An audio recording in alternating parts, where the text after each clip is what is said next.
السلام علیکم ورحمۃ اللہ وبرکاتہ۔ اللہ تبارک و تعالیٰ کے راضی ہونے کی علامتیں اور نشانیاں کیا ہیں؟ یعنی ہمیں کیسے پتہ چلے کہ اللہ تبارک و تعالیٰ ہم سے راضی ہے یا نہیں ہے؟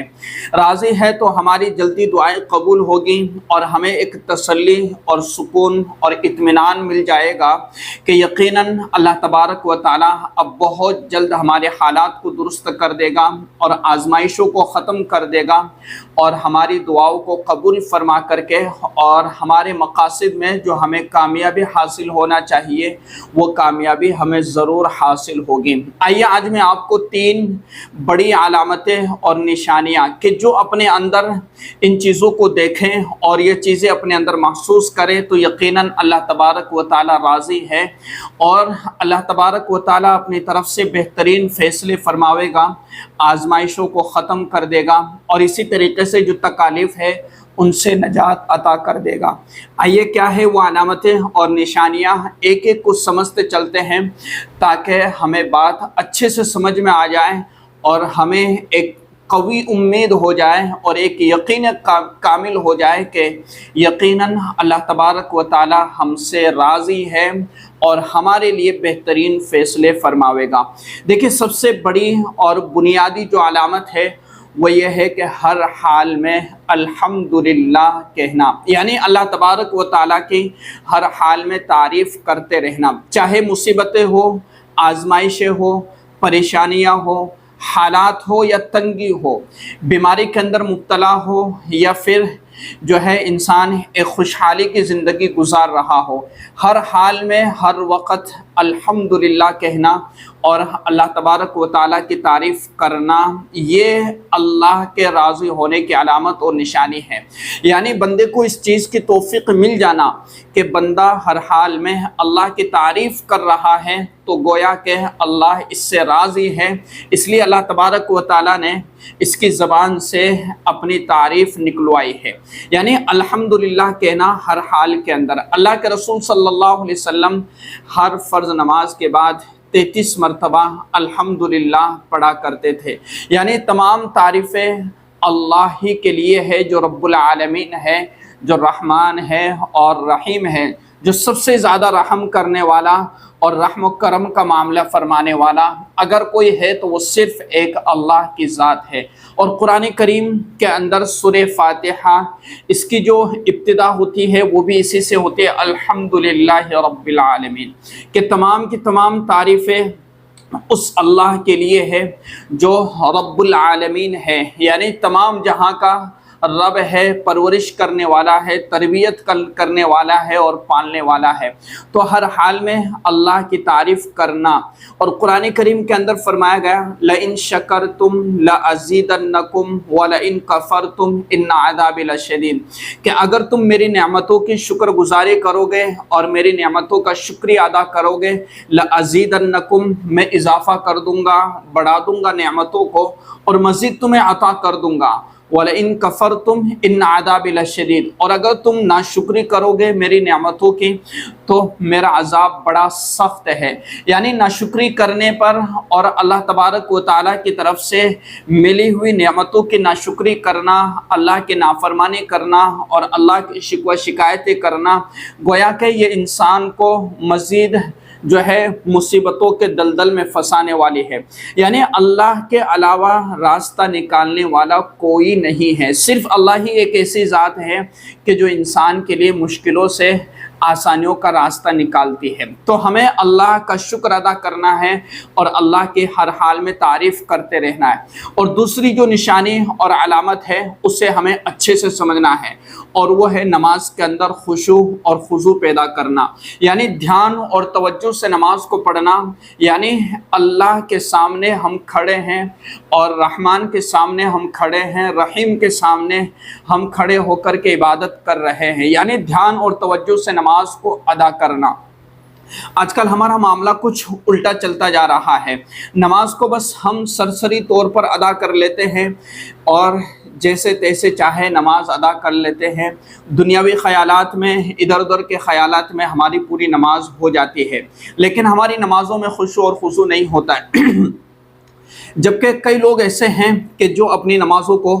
بے خیالی سے اور بے توجہی سے ادا کر دیتے ہیں۔ بہت ہی کم لوگ ایسے ہیں کہ جو اپنی نماز کو دھیان اور توجہ اور اطمینان اور سکون کے ساتھ پڑھتے ہیں۔ بہت سے لوگ بڑی جلد بازی میں اتنی اسپیڈ کے ساتھ نماز پڑھتے ہیں جیسے ان کی کوئی ٹرین یا بس چھوٹ رہی ہو، یا ان کو باہر کوئی بہت ضروری کام آ گیا ہو۔ اتنی اسپیڈ کے ساتھ اپنی نماز کو پڑھ کر کے مسجد سے باہر نکلنے کی اور بھاگنے کی کوشش کرتے ہیں۔ میرے عزیزو، یہ نماز، اس طرح کی نماز پڑھنا، یہ انسانی زندگی کے مسائل کو حل نہیں کر سکتی۔ یہ ایسی نمازیں جو پڑھتا ہے جلد بازی میں تو وہ گناہوں سے نہیں روک سکتی۔ جلد بازی میں نماز پڑھنا گویا کہ یہ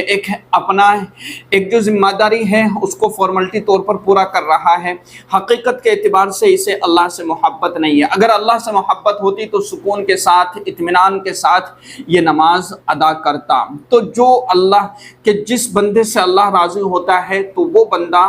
اللہ کے لیے نماز پڑھتا ہے، سکون سے، اطمینان سے، دھیان سے اور توجہ سے پڑھتا ہے، اور اللہ اسے اس کی توفیق عطا فرما دیتا ہے۔ ورنہ تو معاملہ یہ ہوتا ہے کہ بندہ مسجد میں آتا ہے، فٹافٹ سے نماز پڑھتا ہے اور مسجد سے بھاگ نکلنے کی کوشش کرتا ہے۔ قرآن کریم کے اندر فرمایا گیا قد افلح المؤمنون الذین هم فی صلاتهم خاشعون، کہ کامیاب ہو گئے ایمان والے کہ جنہوں نے اپنی نمازوں کے اندر خشوع اور خضوع پیدا کیا، یعنی جو نمازوں کے اندر اللہ کا خوف کرتے ہیں اور اللہ سے ایک اپنی نماز کے قبول ہونے کی امید بھی رکھتے ہیں اور اللہ کا خوف بھی اپنے دل میں رکھتے ہیں۔ تو نمازوں کے اندر خشوع اور خضوع پیدا کرنے کی ضرورت ہے کہ ہماری نمازیں جاندار بن جائیں اور ہماری نمازیں وہ نمازیں بن جائیں کہ جو انسان کو گناہوں سے روکنے والی بن جائے، کہ جو نمازیں ہمیں برائیوں سے روک دے، جو نماز ہماری روحانی طاقت بن جائے اور جو ہمارے روحانی غذا بن جائے اور اللہ سے براہ راست لینے کا ایک ذریعہ بن جائے۔ ہم اپنی نماز کو اتنی طاقتور اور اتنی پاورفل بنانے کی کوشش ہمیں کرتے رہنا چاہیے۔ دیکھیں، اللہ تبارک و تعالیٰ کی ذات پر اگر یقین ہو، ایمان ہو اور اس کے حکم کو مکمل طور پر عمل کرنے کے ہمارے اندر ایک فکر ہو تو ہمارے مسائل جلدی بھی حل ہو سکتے ہیں اور پریشانیاں جلدی بھی ٹل سکتی ہے۔ تو یقیناً جو شخص اللہ کے لیے نماز کو خشوع اور خضوع کے ساتھ پڑھتا ہے تو اللہ تبارک و تعالیٰ اس سے راضی ہوتا ہے اور اس کی مشکلات کو دور کر دیتا ہے اور پریشانیوں سے اس سے نجات عطا کر دیتا ہے۔ اور اسی طریقے سے تیسری چیز ہے تواضع اور انکساری۔ اپنے اندر تواضع پیدا کرنا، عاجزی پیدا کرنا، اپنے مقام، اپنے مرتبے کو اور اپنے منصب کو خاطر میں نہ لاتے ہوئے کسی کا احترام کرنا، کسی کی عزت کرنا، اور کسی محفل میں یا کسی مجلس میں ہم جائیں تو سب سے کمتر چیز کو یا سب سے کمتر جگہ کو تلاش کرنا کہ ہمارے اندر بڑکپن نہ ہو، ایک بڑاپن نہ ہو، ایک تکبر نہ ہو، بلکہ تکبر انسان کو جو ہے گمراہ بھی کر دیتا ہے اور ذلیل بھی کر دیتا ہے اور ذلت و خواری کے اندر مبتلا کر دیتا ہے۔ تو تکبر اللہ تبارک و تعالیٰ کو پسند نہیں ہے، ناپسند ہے۔ اللہ تبارک و تعالیٰ جس سے محبت کرتا ہے تو اللہ تبارک و تعالیٰ اس کے دل کے اندر تواضع ڈال دیتا ہے، انکساری ڈال دیتا ہے، عاجزی ڈال دیتا ہے۔ وہ بندہ ہر ایک کے سامنے اپنے آپ کے پروں کو جھکا لیتا ہے اور گویا کہ اپنے اندر ایک عاجزی محسوس کرتا ہے، اپنے اندر ذرہ برابر تکبر محسوس نہیں کرتا۔ ہم نے دیکھا اور آپ لوگوں نے بھی دیکھا ہوگا کئی لوگوں کو کہ جس کو تھوڑی سی ڈگری مل گئی یا کوئی منصب مل گیا یا کوئی مقام اور مرتبہ مل گیا تو اپنے آپ کو بہت بڑا سمجھتے ہیں، نہ کسی جگہ بیٹھنا پسند کرتے ہیں، نہ کسی کے یہاں پر بہت سے لوگ تو اتنے نازک مزاج بن جایا کرتے ہیں کہ کسی ایرے غیرے یا کسی غریب یا کسی فقیر کے گھر پر یا کسی ایسے گھر پر چلے جاتے ہیں کہ جو لوگ صاف ستھرائی کا خیال بھی نہیں کرتے تو وہاں کا پانی پینا بھی پسند نہیں کرتے۔ میرا عزیزو، بعض مرتبہ کسی کا دل جیتنے کے لیے یا کسی کی محبتوں کو جیتنے کے لیے یا اپنے دلوں کے اندر کسی کی جگہ پیدا کرنے کے لیے ہمیں بہت سی چیزیں اگنور کرنا پڑتا ہے اور اپنے تکبر کو توڑنا پڑتا ہے، اور بہت سی چیزیں ایسی ہوتی ہیں جو ہمیں ناگوار محسوس ہوتی ہے، ہمیں اچھا نہیں لگتا ہے، لیکن پھر بھی وہ کرنا پڑتا ہے کسی کا دل جیتنے کے لیے، اور کسی کی محبت کو حاصل کرنے کے لیے، اور کسی کے لیے جو ہے اپنے دل میں جگہ پیدا کرنے کے لیے، یا کسی کے دل میں اپنی جگہ پیدا کرنے کے لیے بہت سی چیزیں کرنا پڑتا ہے۔ تو اپنے دل کے اندر تکبر پیدا نہ کریں، اور اللہ تبارک و تعالیٰ کو تکبر بھی پسند نہیں ہے، بلکہ تواضع، عاجزی، انکساری، اپنے اندر جھکاؤ، اپنے آپ کو کچھ نہ سمجھنا۔ من تواضع للہ رفعہ اللہ، کہ جو اللہ کے لیے تواضع کرتا ہے، تواضع اختیار کرتا ہے، تو اللہ تبارک و تعالیٰ اس کے درجات کو بلند کر دیتا ہے، اس کو مقام اور مرتبہ عطا کر دیتا ہے، اور اس کو بلندیوں تک پہنچا دیتا ہے، اور لوگوں کے دلوں میں اس کی ایک محبت پیدا کر دیتا ہے۔ تو آج میں نے آپ کو 3 چیزیں سمجھائی ہے، اور 3 علامتیں اور 3 باتیں سمجھانے کی کوشش کی ہے کہ اگر یہ چیزیں ہمارے اندر ہیں اور ہم یہ کرنے کی کوشش کرتے ہیں، ہمارے اندر یہ ساری چیزیں پائی جا رہی ہے، تو اس کا مطلب یہ ہے کہ اللہ تبارک و تعالی ہم سے راضی ہے، اور اللہ تبارک و تعالی کی رضامندی ہے، اور اللہ تبارک و تعالی کے